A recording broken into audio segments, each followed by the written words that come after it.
And we have some breaking news here on CBS Sports HQ out of golf, where Tiger Woods has withdrawn from the Hero World Challenge this weekend in the Bahamas.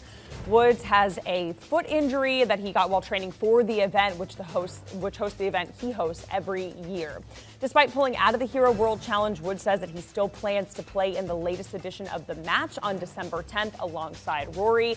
Woods is also expected to play in the PNC Championship starting on December 15th with his son, Charlie. You're taking a look at a statement from Tiger Woods that he posted on his Twitter account saying, in part, after consulting with my doctors and trainers, I have decided to withdraw this week and focus on my hosting duties.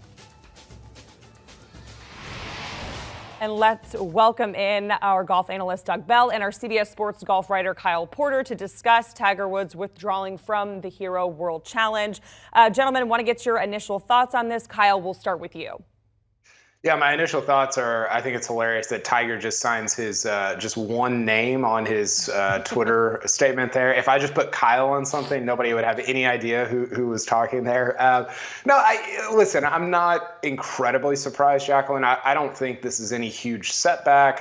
I think that Tiger, my take on Tiger this year throughout, even at the majors, was that this recovery, and not just this year, but over a 2, 3, 4-year period, was always going to be up and down. It was going to be some days he was feeling good, some weeks he was feeling bad, some months he was feeling good. It was always going to be start and stop. So as exciting as it was going to be to see Tiger at the Hero World Challenge alongside Scottie Scheffler and Jon Rahm and Collin Morikawa and all those guys, I'm not shocked that we're not getting 7 rounds from him over a 3-week period. That's a lot of golf from somebody who's only played 9 rounds over the first 11 months of 2022. We've got it reduced now to if he plays in the match and if he plays in the PNC Championship, both of which, both of those tournaments will have a golf cart. That's just 3 rounds. I think that's more doable. I think that's more sustainable for Tiger. So as much of a bummer it is, I don't think it's super surprising, and I don't think it really says that much about what his long-term health is going to be. I think it's still going to be up and down. He's going to be able to play some events and not in others, and as not sexy as that answer is, I think that's just the reality of where we're at with Tiger Woods. And Kyle, you're right, it is a bummer. I'm disappointed I won't see Tiger play this week. I was really looking forward to it. I worked all but one event in the fall, and while exciting, the ratings were minuscule opposite college and pro football, but now with Tiger playing this week in his own tournament, potentially down in the Bahamas, the Hero World Challenge, people are getting excited. I mean, here's Tiger with 19 of the other great players in the world. I thought it was going to be phenomenal, but unfortunately, I think when he ramped up his preparation for this event and then subsequently the next 2 weeks, injuries happen, especially when you have the injury history that he has. Plantar fasciitis is extremely painful. You simply can't walk 4 rounds with plantar fasciitis. So it's understandable. As you said, Kyle, he'll play in a cart the next 2 weeks. We'll see him in the match. We'll see him play with son Charlie, which he's looking forward to, the PNC Challenge. And then I think we'll see him as the calendar flips. We'll see him at Riviera, the Genesis Invitational, a place that he's never won, but he loves it out in Los Angeles. And then likely, maybe we won't see him again until the Masters. So listen, his appearances are going to be few and far between from here on out. So let's cherish those moments. Unfortunately, we won't get that opportunity this weekend.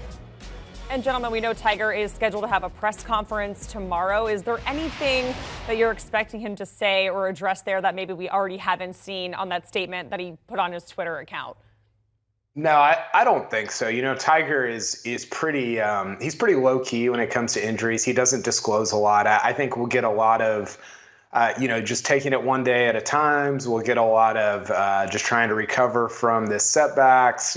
Types of statements like that. I think he'll support and be vocal about how good of a tournament the Hero World Challenge has become. Obviously, his foundation hosting the event, but I don't think we're going to get Tiger breaking down his injury history or even what's going on right now, other than that he plans to play in the match in the PNC Championship. A year ago, Jacqueline, at this very press conference, I believe it was either on Tuesday or Wednesday of Hero World Challenge week, Tiger said, hey, I don't know really when I'm going to play again. And then 3 days after that, he committed to the PNC Championship, which he played with Charlie. So he's typically played things kind of close to the vest, and I expect the same later on this week whenever he talks. Tiger's the host of this Hero World Challenge. Hero, the big motorcycle company, the conglomerate in India, has sponsored him for a long time. That's a big deal for Tiger. It's a big business deal. And the CEO of Hero will be next to him, as always, tomorrow for that press conference. So they'll just talk about things like live golf. I'm sure that question will be raised a few times. But Tiger will answer it eloquently. It'll be great to see him. He'll gladly talk about Charlie and his game. It looks like Charlie's going to be a great player at 13 years of age. Again, it'll be fun to see Tiger tomorrow. Unfortunately, he's not going to play.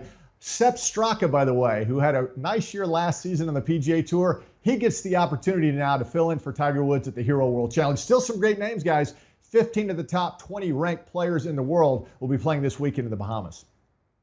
And guys, I know we talked about briefly a little bit earlier about Tiger's schedule, talking about next year, especially the majors. I mean, we know he's had back injuries, now this with a foot. Are you concerned at all, or what do you think his realistic, I guess, odds are to, or what his realistic schedule is once he gets through December and you do have those majors kind of at the forefront there?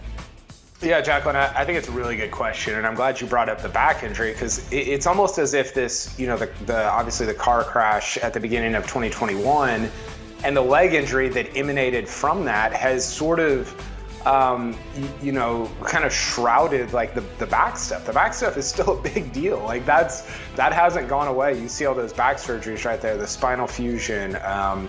Like all the different things that he's undergone over the years. And I just, I think we could get, and Doug mentioned this earlier, I think there's a spectrum of how much Tiger could play in 2023. I think the baseline is that he's going to play the Masters.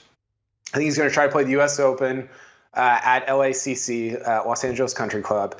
And then I think he's going to try to play the Open Championship. That's your baseline. That's the minimum that I think we'll see him. And then I think you could also get a PGA Championship in there. You probably will. He'll probably try to play all four majors, considering he skipped the U.S. Open last year. I think he's going to try to play it this year at LACC. That's a more gettable golf course for Tiger Woods at this stage of his career. And then we could also see, like Doug mentioned, we could see Riviera. We could see the players. I think you could see anywhere from 3 golf tournaments to maybe 5 or 6 golf tournaments, but nothing beyond that. So I think we'll probably see something closer to that 3 to 4 spectrum, maybe just the 4 majors, maybe just 3 of the 4 majors like we saw in 2022. But I do think that is kind of the spectrum that we're working with when we talk about Tiger's schedule in 2023.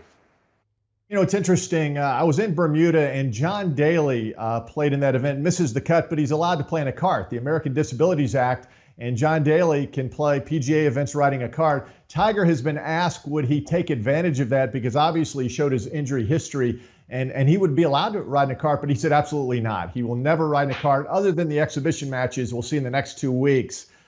So he's in for the walking of 4 rounds. He said that's the only way he'll do it. But as he told us a couple of years ago, his appearances are going to be fewer and far between as we move forward. So let's cherish the moments we get to see the great Tiger Woods. You saw those odds. Does he really have a chance to compete against the best in the world at those major championships? I think those opportunities are now going out the window as well. Ceremonial golf, Tiger hates to use that term. He's still a very ultra-competitive guy, maybe the most ultra-competitive athlete we've ever seen as he's come back from these horrific injuries. But let's just enjoy it now. Tiger will play just a few times here and there. I don't think he'll compete for championships anymore. But needless to say, there is one and only Tiger Woods. All right, and that is golf analyst Doug Bell and our CBS Sports golf writer Kyle Porter discussing Tiger Woods withdrawing from his Hero World Challenge.